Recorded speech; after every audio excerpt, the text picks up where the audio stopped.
اب میں گزارش کرتا ہوں جمعیت علماء اسلام سین کے مرکزی رہنما حضرت مولانا عبدالخالق ہزاروی صاحب دامت برکاتہم العالیہ سے کہ وہ تشریف لائیں اور اپنے ملفوظات سے ہم سب کو مستفیض فرمائیں۔ حضرت مولانا عبدالخالق ہزاروی صاحب۔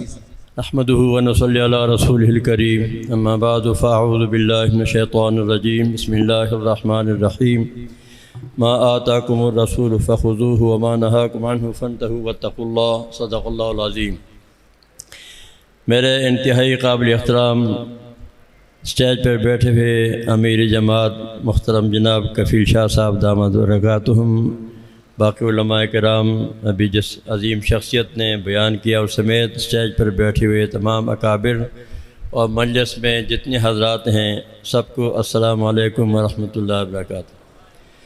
میری حاضری کا بیان علماء نے کرنا ہے اور کر دیا ہے۔ میں نے دو چار باتیں آپ حضرات سے کہنی ہیں۔ میں ایک دیہاتی آدمی ہوں، میری طبیعت بہت زیادہ خراب تھی، لیکن مولانا محترم جناب سید کفیل شاہ صاحب نے اس دن اسلام آباد میں ایک جملہ کہا کہ اس مسجد کی ابتدائی ایام میں جہاں کچھ بھی نہیں تھا تو حضرت مولانا غلام غوث ہزاروی رحمۃ اللہ علیہ تشریف لائے۔ کیسے آئے وہ یہ خود ہی بتائیں گے یا میں پوچھ لوں گا؟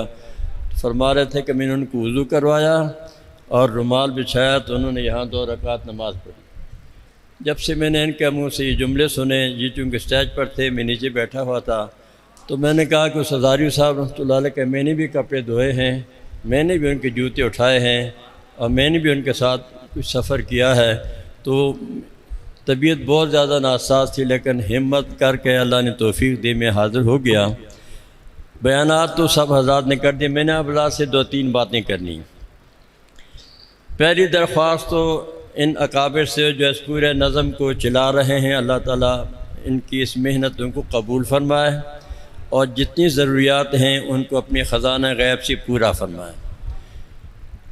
بر صغیر کی دینی تحریکوں میں سے میرے ناقص معلومات کے مطابق مجلس احرار واحد تنظیم اس وقت موجود ہے جس کے ہاں دھڑا بندیاں نہیں، الحمدللہ، ٹھیک ہے۔ باقی تو السلام علیکم، باقی تو کیا کچھ ہوا میں اس پر نہیں جاتا۔ تو ایک تو بڑی سعادت کی بات یہ ہے کہ اس جماعت کو اللہ تعالیٰ نے ان اکابر کی محنتوں، کوششوں، دعاؤں کے صدقے اب تک اس کو قائم رکھا ہے۔ یہ ہمارے مولانا عبدالرحمن صاحب ہیں، ایک منٹ کھڑے ہو جائیں ذرا۔ یہ مولانا عبدالرحمن صاحب، ان کے والد صاحب تھے مولانا حافظ رمضان صاحب علوی رحمۃ اللہ علیہ، انہوں نے 2 جملے کہے تھے، 3، آپ بیٹھیں۔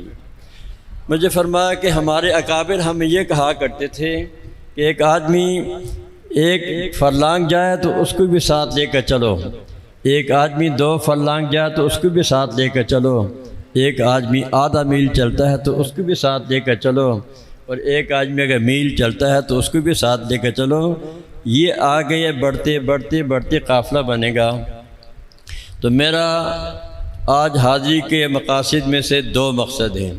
پہلا مقصد آپ مجمع سے میری گزارش ہے، مجمع میں جتنے حضرات بیٹھے ہیں ان میں سے جو علماء ہیں ان سے ایک گزارش ہے کہ اپنے مدرسے میں جتنے بچے ہیں حفظ کے ہیں یا کتابوں کے، ان کا ایک بزم بنایا جائے مجلس احرار کے نام سے، اور سب سے پہلے ابتدا انشاءاللہ میں کروں گا، ٹھیک ہے۔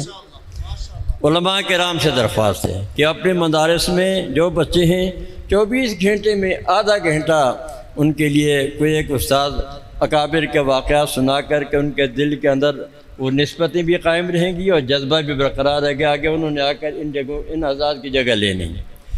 آپ حضرات سے میری درخواست ہے، میں ایک دیہاتی آدمی ہوں، بطور جرگہ کا میری درخواست ہے۔ میں نے یہ جملہ ایک دفعہ لاہور میں مجلس میں وہاں دفتر میں کہا تھا، بڑے حضرت جی رحمۃ اللہ علیہ اس پر رو پڑے، تو وہ جملہ آپ حضرات میں سے شاید اکثر کے علم میں نہ ہو، میں وہ آپ سے عرض کرنا ہے، پھر آپ سے ایک وعدہ لینا ہے، اپنے آپ سے بھی اور آپ سے بھی۔ جملہ یہ تھا کہ سید عطا اللہ شاہ بخاری رحمۃ اللہ علیہ نے ایک جملہ ارشاد فرمایا کہ مجھے سب چھوڑ دیں، سب چلے جائیں، میں تنہا اکیلا رہ جاؤں، میں کسی جنگل میں جا کے ایک جھوپڑی بناؤں گا اور وہاں مجلس احرار کا جھنڈا لہرا کر کے کہوں گا میں ہوں عطا اللہ شاہ بخاری، یہ مجلس احرار کا دفتر ہے، جس سے میرے ساتھ کام کرنا ہے آ جائے۔ میری درخواست آپ سب حضرات سے ہے، اور میں اب ان دونوں اکابر سے درخواست کروں گا کہ ہماری تشکیل ابھی کرا دیں۔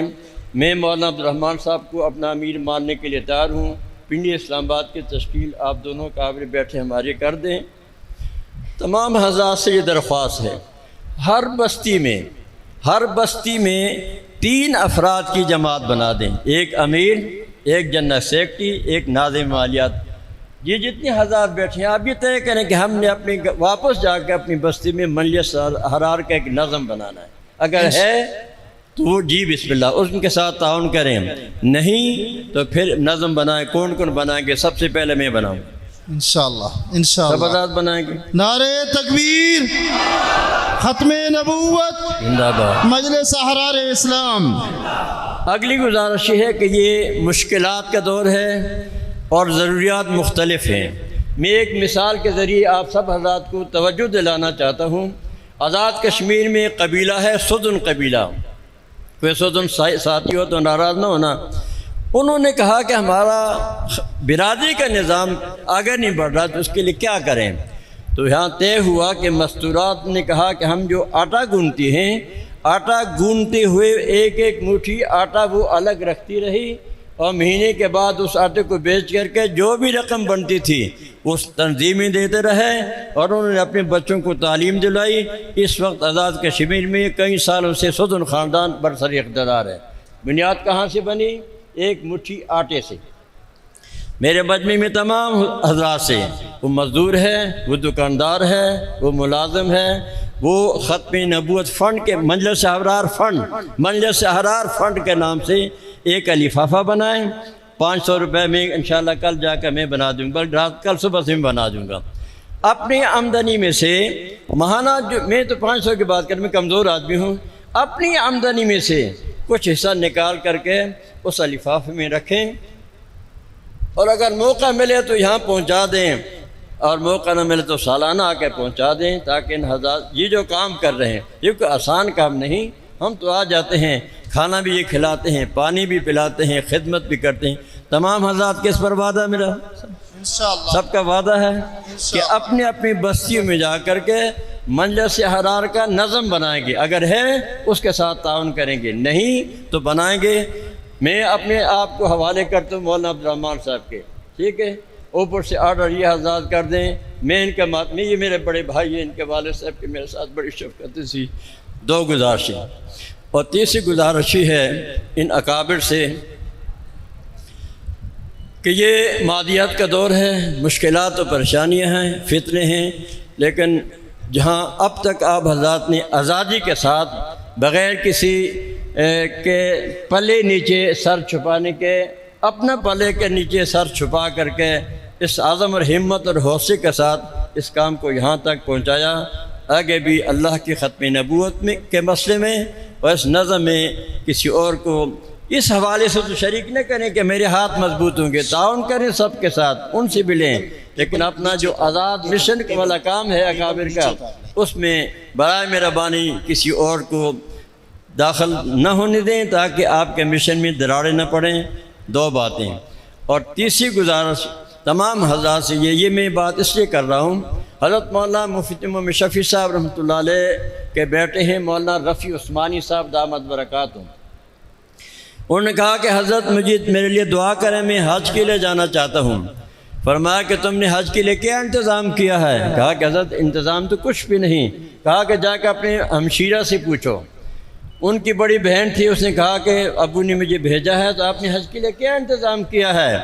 فرمایا کہ میں نے احرام خرید لیا ہے، اور اپنے لیے وہ بیگ تیار کر لیا ہے، اور اپنے آمدنی کا کچھ حصہ ایک لفافے میں رکھ رہی ہوں، جب پورا ہو جائے گا تو میں حج کے لیے چلی جاؤں گی۔ ہم اپنے حصے کا کام کریں اور ان حضرات کے لیے دعا کریں۔ تو میری پہلی گزارش علماء کرام سے کہ وہ اپنے مدرسوں میں ایک نظم بنائیں، بزم مجلس احرار، میں انشاءاللہ کل صبح سے بناؤں گا، انشاءاللہ اگر زندہ پہنچ گیا۔ علماء سے درخواست ہے، عوام سے درخواست ہے کہ اپنی اپنی بستیوں میں 3 افراد پر اگر نظم ہے تعاون کریں، نہیں تو نظم بنا لیں، وہ جماعت بن جائے گی۔